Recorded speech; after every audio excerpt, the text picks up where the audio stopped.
All right, guys, number 1, if it asks you how far have you traveled, you should have said that your distance was equal to 100 miles. How do we take our rates with how long we've traveled to calculate our distance? Hopefully you've seen before that distance is equal to rate times time. So to calculate what our distance is here, we would take our rate, which is 50 miles per hour, and multiply it by 2 hours. Have you guys worked with this in physics yet, where you can see that the hours would cancel and you'd be left with your miles? Yeah. Some of us have, and chemistry. We're not going to be focusing on the units as much in this lesson, but the relationship that you do need to know is that distance is equal to rate times time. Now, once you know that relationship, you can use it to solve for all types of situations involving distance, rate, and time. For example, at the next question, if I travel 300 miles in 5 hours, you can use that relationship to calculate your rate. We know that distance is equal to rate times time. So I can use the fact that I've traveled 300 miles in 5 hours. So put in 5 for your time. And then what would you do to solve for your rate? Good, divide by 5, and we'd see that our rate is 60, miles per hour. Now, you could have just jumped straight to solving for rate and knowing that rate is equal to distance divided by time. Some of you might not even have used an equation and said, okay, just take 300 and divide it by 5, and that will tell you your rate, which is true. Here are the pieces that you need to know coming into today's lesson. Number 1, distance is equal to rate times time. That's a kind of prerequisite skill that you need. So if you've never heard that before, that's one of the things that you really need to have memorized before you start tonight's homework. Then it's often helpful to know how to use this equation to solve for rate. So if I have distance is equal to rate times time, and I want to solve for rate, what would I divide both sides by? Time.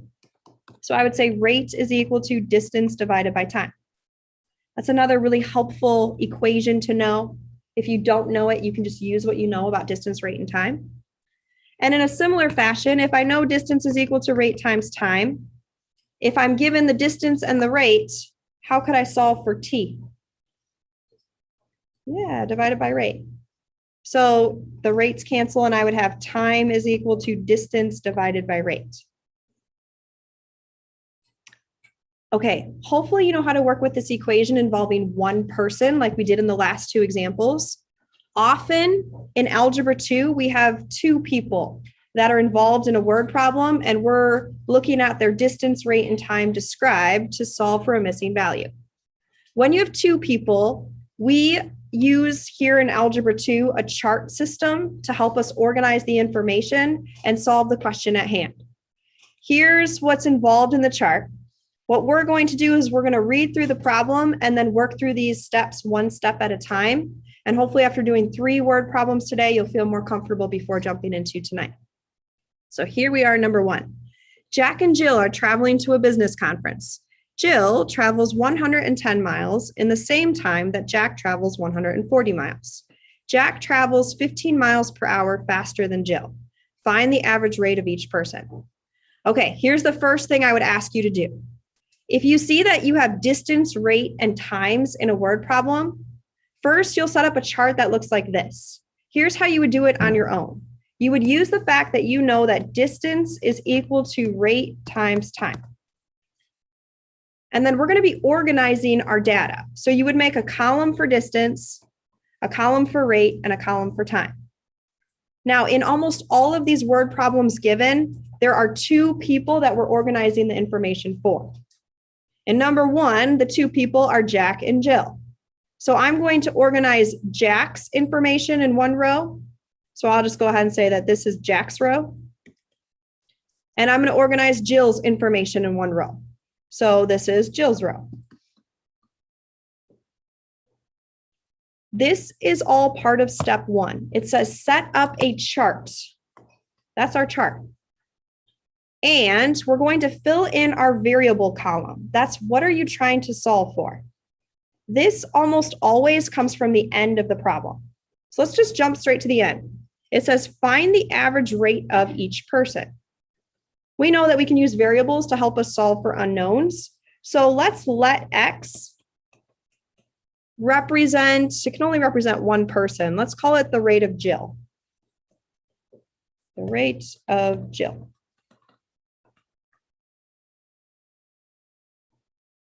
Once you have that, go ahead and put X in Jill's column. So we're going to put X in for Jill's rate.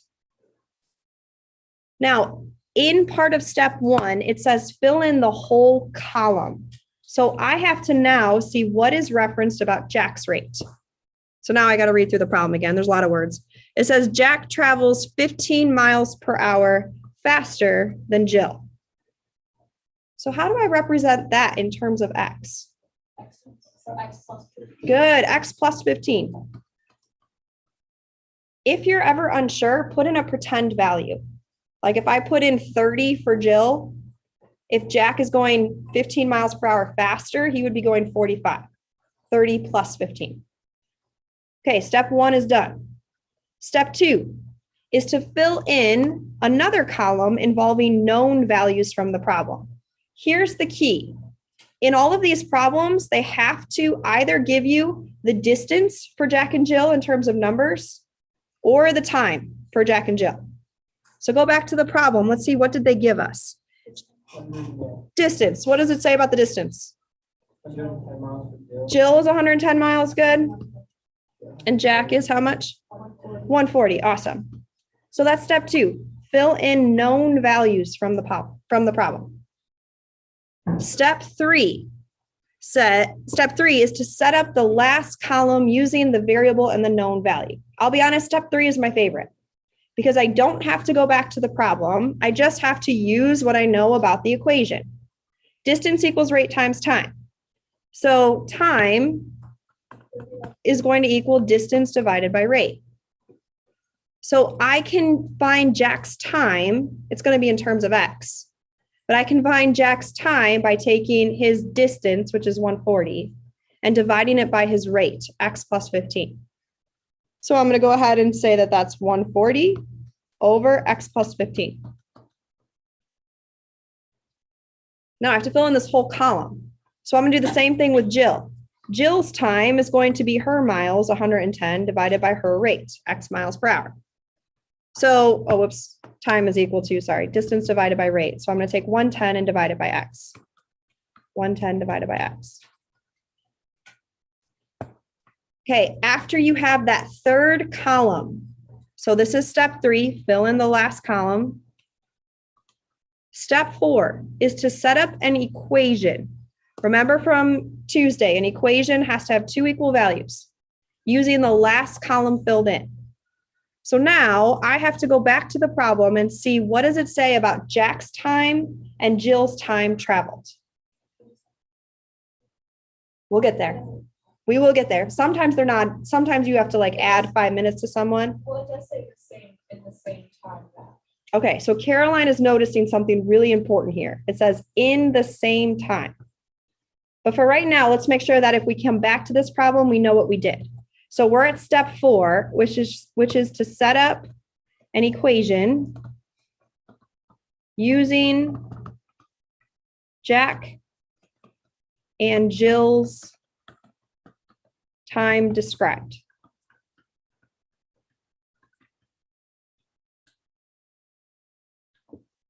Okay, now is where I really go back to the problem and say, what does it say about their times? And Caroline noticed it.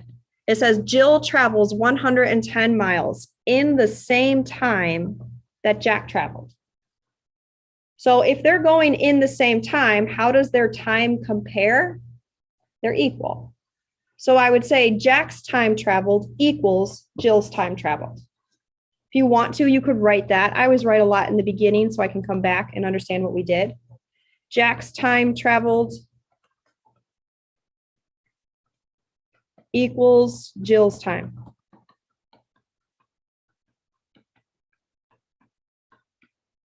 And I would go ahead and plug in those values. So Jack's time traveled was found by taking 140 over x plus 15. Jill's time is 110 over x.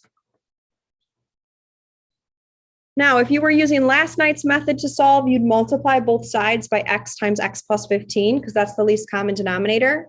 I'll be honest though, when you have just one fraction equal to another fraction, it's probably easier to solve using the cross product property. I know you guys used this in geometry last year. You would take 140 times x and multiply it, set it equal to 110 times x plus 15. Do you guys remember doing that in geometry? Did a lot with proportions. So we'd have 140x is equal to 110 times quantity x plus 15. And then we would distribute 110. So we would get 140x is equal to 110x plus 1650.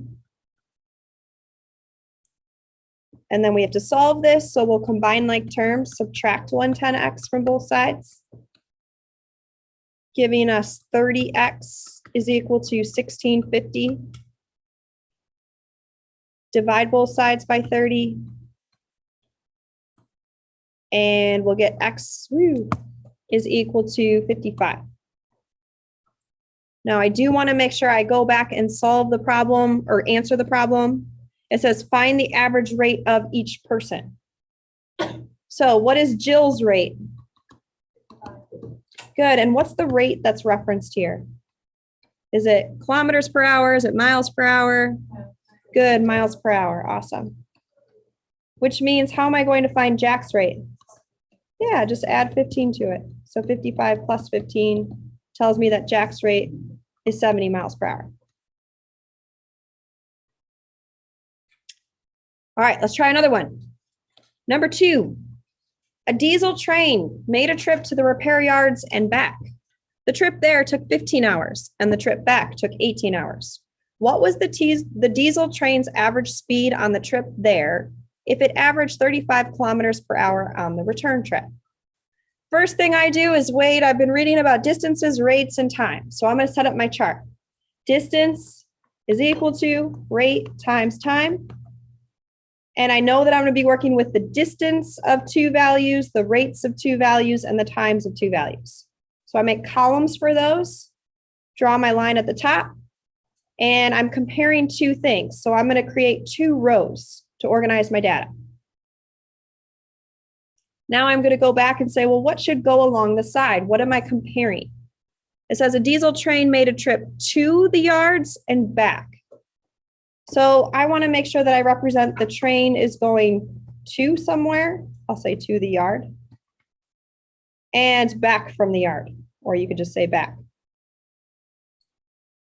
And I have to fill in the variable column. Like, what am I solving for? So I'm going to go to the end of the problem. It says, what was the diesel train's average speed on the trip there? What is the speed equivalent to? Distance, rate, or time? Rate. Good. So basically, I'm solving for what's the diesel train's rate on the trip there. So I'm going to let X represent the train's rate there. So I'm going to go to my chart and put that in the right column. Let's see, that would be the train to the yard. I'm going to call that X. Now I have to fill in the whole column. So what does it say about the rate when the train goes back? On your own, see if you can fill that in. What does it say about the train's rate going back from the yard? 35. Good job, Caleb. It's 35, which hopefully you saw. Because yes, it says it averaged 35 kilometers per hour on the return trip. Now they have to give us something else, either the distance or the time. So go back to the problem. Did they give us the distance there and back or the time there and back? So they give us the time. They tell us that the time is 15 hours and 18 hours. You could figure that out. So the time there is 15 hours there. You don't have to put in hours. You could just say 15 and 18 hours back. Now, step number 3 is my favorite because I don't have to go back to all the words. I can just use the math equation. Distance equals rate times time. So the distance to the yard can be found by taking the rate there multiplied by the time traveled, or take 15 times x, or x times 15. Same with the way back. Take the rate multiplied by the time traveled. So that would be 35 times 18. Yes, that would just be kilometers because you were working with kilometers per hour. You were working with hours. And then, so if you want kind of a brush up in physics, if you're looking at kilometers per hour and hours, if you're multiplying kilometers per hour times hours, you're going to be left with kilometers. So that's kind of how you can think through your units. So this is working with kilometers. Now, step number 4 is set up an equation using the last column you filled in. So now I have to go back to the problem and think, what do I know about the distance there and the distance back? Let's write what we're doing. So we have to set up an equation. So set up equation using this time the distance, because that's the last column we filled in. Using the distance there and back. Now here, they didn't really describe the distance there and back. You have to be intuitive. You can infer, because you think about going anywhere and coming back from that same spot, how should the distances compare? The same. If you go home, you're gonna, I don't know how far away your house is, but however many miles it is, it's gonna be the same travel going from home back to school. So my equation is just the distance there is equal to the distance back.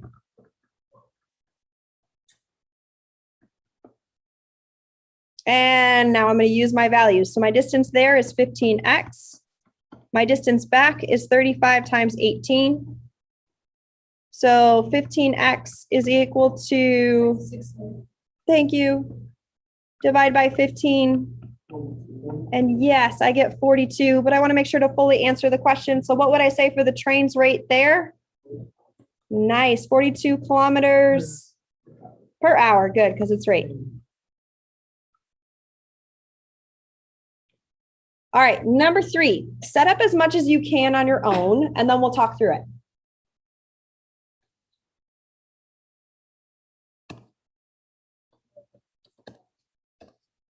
Do you guys solve these type in physics? Or you have 2 people? Do you guys use a chart? No. Not the chart, but we solve things like. Oh, that's cool. Like. Who's your physics teacher? I should talk to him. I should talk to them, see how they teach it. Mr. Mack is the best. Yeah, he was. Yeah. Because I wasn't in advanced math.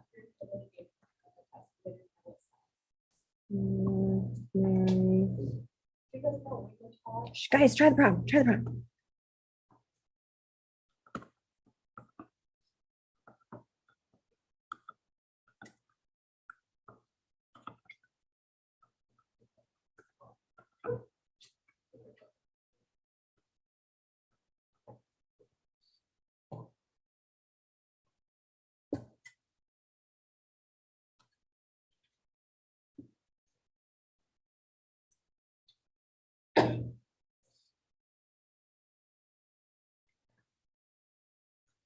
All right, let's see if you guys started in the same place I did. Did you set up a distance, rate, time chart? Did you have Wilbur and Mary along the side? Did you start at the end of the problem and let X equal how long Wilbur travels? Maybe, hopefully, yes. Now here's the thing we need to talk about. If Mary left 2 hours later, first thing I want to ask you is who's traveling longer, Wilbur or Mary? Wilbur is going to be traveling longer because he leaves 2 hours earlier than Mary.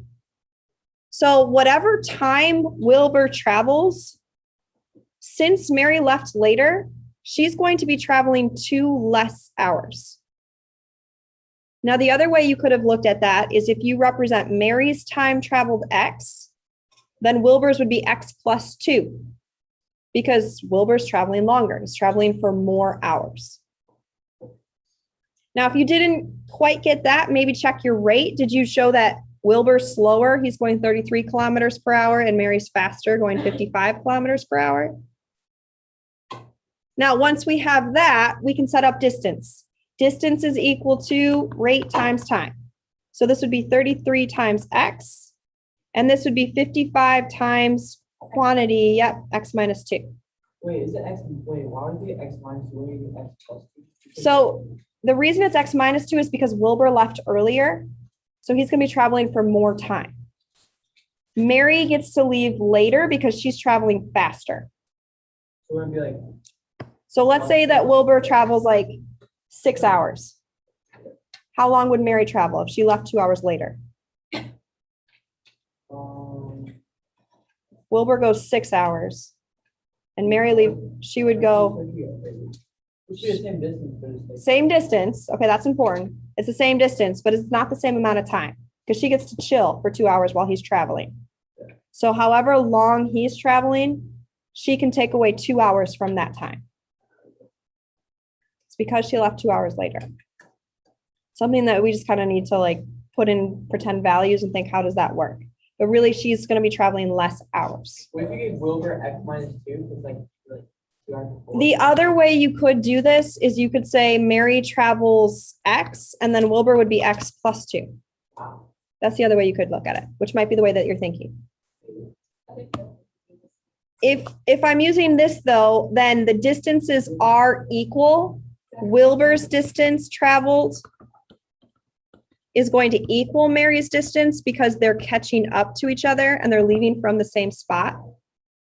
So I'm going to have 33x equals 55 times x minus 2. I'll distribute. And if you got it all the way to the end, sorry, minus 110, then you should get 5 hours. Negative 22x is equal to negative 110. So x is equal to 5. So Wilbur travels for 5 hours, which means Mary, she's only traveling for 3 hours because she left 2 hours later. All right, sorry, that's a negative 110. All right, guys, your homework. I have given you every other solution. Please really try it before you go to the solution, but do use the solutions as help if you're stuck. So Wilbur traveled 5 hours before 5 Mary, hours. before Mary caught up. So she only traveled for 3. Thank you.